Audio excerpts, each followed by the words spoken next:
Today we go through the politics of Southeast Asian countries, so welcome to I Want to Believe.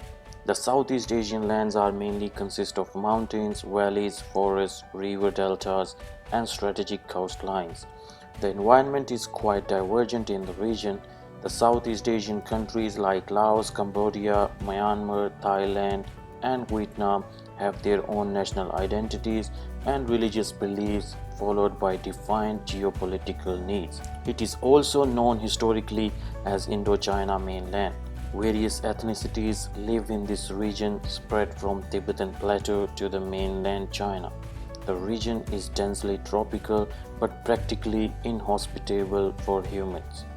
All of these countries' vast population lives along rivers, deltas and valleys. All the borderlands are mainly hosted by ethnic minorities and cut off or somehow disconnected to the mainland urban areas of respective countries. These large pockets of borderlands are ungovernable and homeland for illegal activities. This lack of authority by central government allowed foreign powers to exploit these elements at the expense of local feudal lords and monarchs. That is why it was easy for European powers to colonize this area and made it easy for Japan in World War II to expand its footprint in the region. The Soviets and Americans, with technological advancement, used this region for their proxy wars, which left a long-lasting impression on the local people. These countries had a common legacy, but still they remained distrustful of each other. There were disputes regarding the borderlines, and due to the lack of authority, the friction remained from within and out. This whole situation hampers the region's economic potential. Asian Development Bank estimates that roughly 6% of the GDP should be invested in infrastructure projects of respective countries by 2030 to unlock the full potential of the region. But the actual condition on the ground with strong political will is in absentia. Even if the funds are available, the regional integration is very hard to come by. Myanmar, Thailand, Laos, Cambodia and Vietnam are preoccupied with consolidation of power and remain reluctant to forge close relations for each other. The individual agreement with China with all these countries show how much visionary their leadership is. Upstream control of Mekong River gives significant leverage to the government in Beijing over these economies of the downstream countries. The same model of shaping and controlling the nation's behavior by controlling the flow of water downstream can be found in other parts of the world, which we will talk about in our future segments. Mekong River is a supply line for small vessels between West China and Southeast Asia.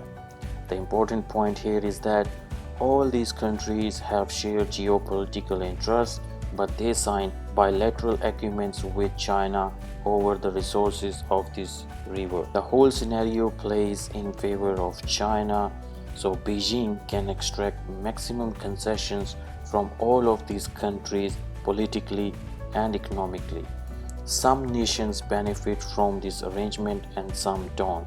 For instance, Kingdom of Thailand has the potential to emerge as the regional power because it sits right at the nexus of Southeast Asia. Its capital Bangkok and main heartland sit at the basin of Chao Phraya River, enables the ruler to form strong unified and economic base. The northern borders are covered by mountain ranges. The only threat to the country comes from Cambodia to the east, but the political arrangement involving Vietnam downplayed that threat. The cultural background, agricultural output and its position in South China Sea was the focus of competition among European powers. The country was never fully colonized. The Thailand's ability to deflect international and regional powers is a point of national pride for Thailand to this day. The 19th century, the Thailand rulers forged a loose alliance with the Americans. This arrangement was briefly disrupted during World War II when Thailand declared war on USA and British Empire at the behest of Japanese. However, the Thai government rotated back to the west soon after World War II and served as a counterweight in geopolitics to stop the spread of communism in this area. To this day, the Thai government has close ties with Japan, South Korea, and the West. On the other hand, they have close economic cooperation with China.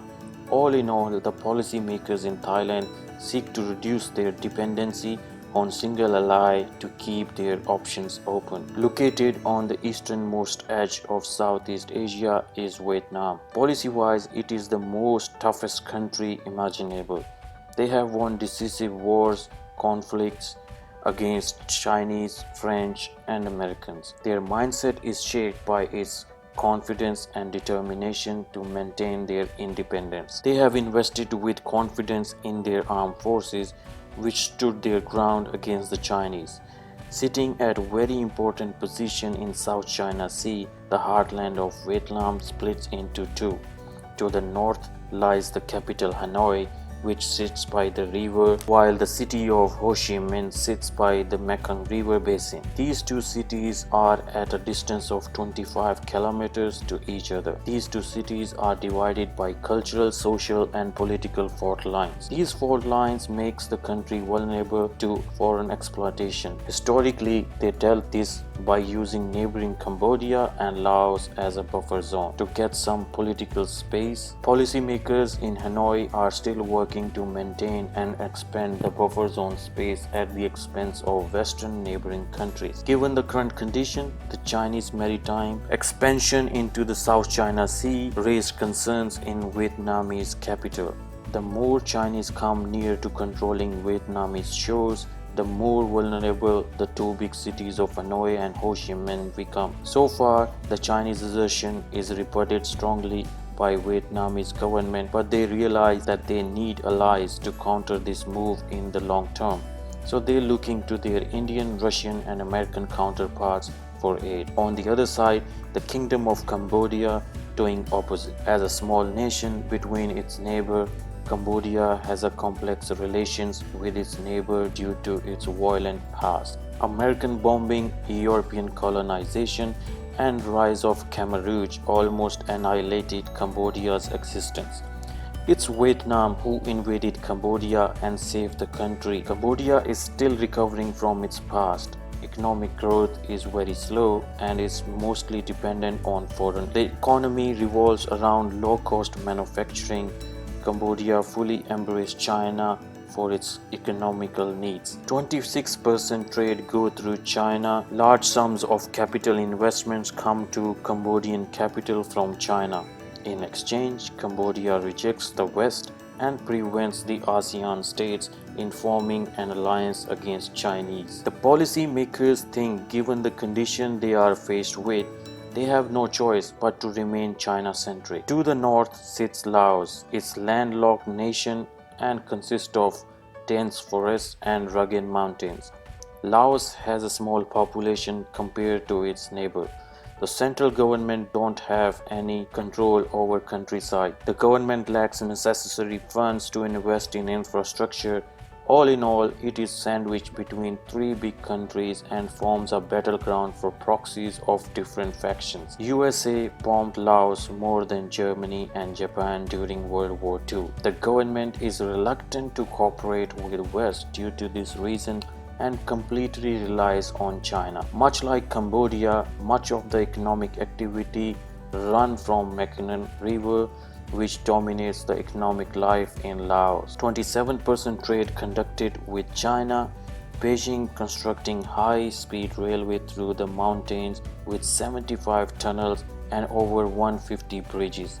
The government follow the policy of neutrality, but slowly Laos is turning into a Chinese client state. The final contender in Indo-China is Myanmar. The Irrawaddy River, which flows from north, forms the primary commercial waterway but also forms the drainage basin of the heartland. The centrally location of the capital, Naypyidaw, allows the government to skillfully exercise its power over the basin. The ethnic minorities lives in the borderlands strongly rejects the government. The government could not control its inner conflict and remain in self-isolation internationally. But recently, they are opening to the international community and coming out of self-isolation. The loosened military faction control have started liberalization process and intensified ethnic and religious tensions in the country. The evident example is the ethnic cleansing of Rohingya Muslims. Such actions expose Myanmar to overt and covert foreign intervention. Given Myanmar's close cooperations with China, with pipelines, railway networks, and ports, which are designed to Chinese bypassing of Strait of Malacca. There are other reasons too for outside powers to exploit Myanmar's standoff with ethnic minorities. It faces internal and external threats both. All Southeast Asian countries have their own needs. They are divided in their policies, which is a perfect ground for foreign powers to set up their geopolitical trajectories. There are some small and large islands to the east of Southeast Asia, sits between the Pacific and Indian Ocean. The Malay Archipelago. The area is filled with biodiversity and forms the ecosystem of the ocean.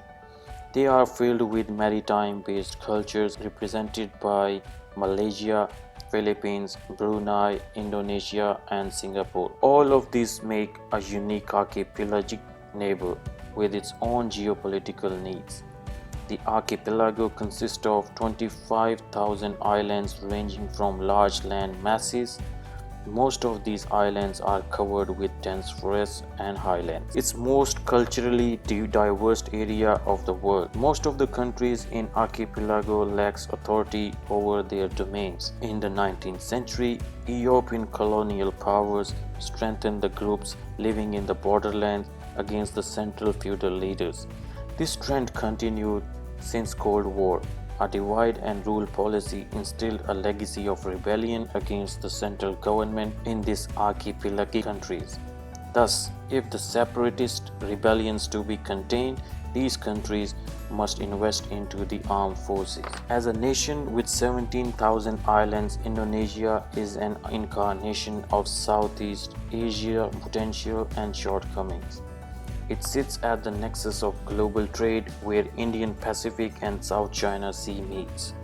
It has the world's fourth largest population and single largest in Islamic world. It has huge amount of natural resources and impressive manufacturing sector. It is projected Indonesia will emerge as the fourth largest economy of the world by 2050. This country is a sleeping giant. The country is huge and end-to-end if we measure its distance is same as from Paris to Kabul in Afghanistan. The heartland is located in Java and 55% population live in this island. It's an agricultural heartland for Indonesia. It has 300 ethno-linguistic groups and does not have any specific identity. Maintaining national unity is Indonesia's primary geopolitical objective. The government in Jakarta fighting with 7 separatist groups in the borderland. Most of these areas are underdeveloped and covered in jungle. 15,000 kilometers long coastline is beyond government control and Jakarta don't have the economic means to guard its coastal borders. That means the territorial integrity is at stake and foreign powers can run over at any time. That's why the government follows the path of neutrality to reduce vulnerability on its borders. The north consists of Philippines with 3 island chains, Luzon, Visayas, and Mindanao. The country has 200 ethnicities. Luzon forms the Filipino heartland with capital Manila in its domain. Due to these social, cultural, and economical divisions, maintaining political unions is Manila's geopolitical task. Historically, it was de facto colony of Spain and USA, which acted as a gateway between continental East Asia and Western powers.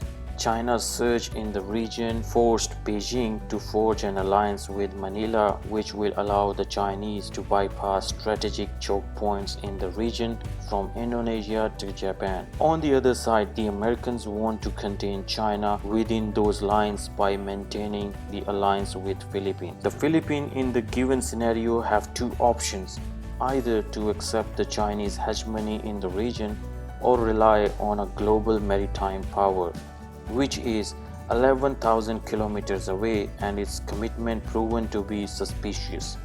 Manila at the moment forging a balanced policy and trying to get maximum concessions from both powers.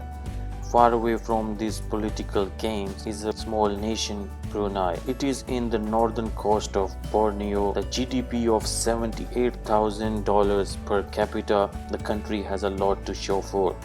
Its prosperity relies on hydrocarbon resources, which are expected to run out in next 2 decades.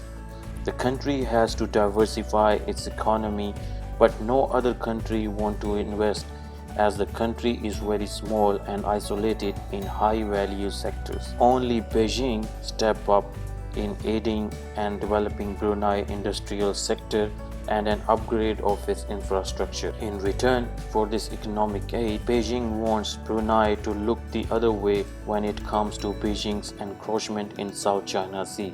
In the longer run, it will strengthen the foothold in the area. On the other side of the sea, in Singapore, they are looking better. Southern tip of the Malay Peninsula, Singapore sits between South China Sea and the Malacca Strait.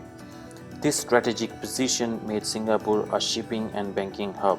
This is the choke point for South China Sea. Close this strait and you bring China's economy to nil. This is why China is building Belt and Road Initiative to diversify its maritime routes. Singapore acquired some very advanced weaponry and has one of the finest navy and air force in maritime Southeast Asia. It rose above its weight, but it also has some vulnerabilities, especially its size deprives it of from strategic depth. Means it can lose everything in a single blow. That is why this small nation do whatever it can to avoid upsetting big global powers.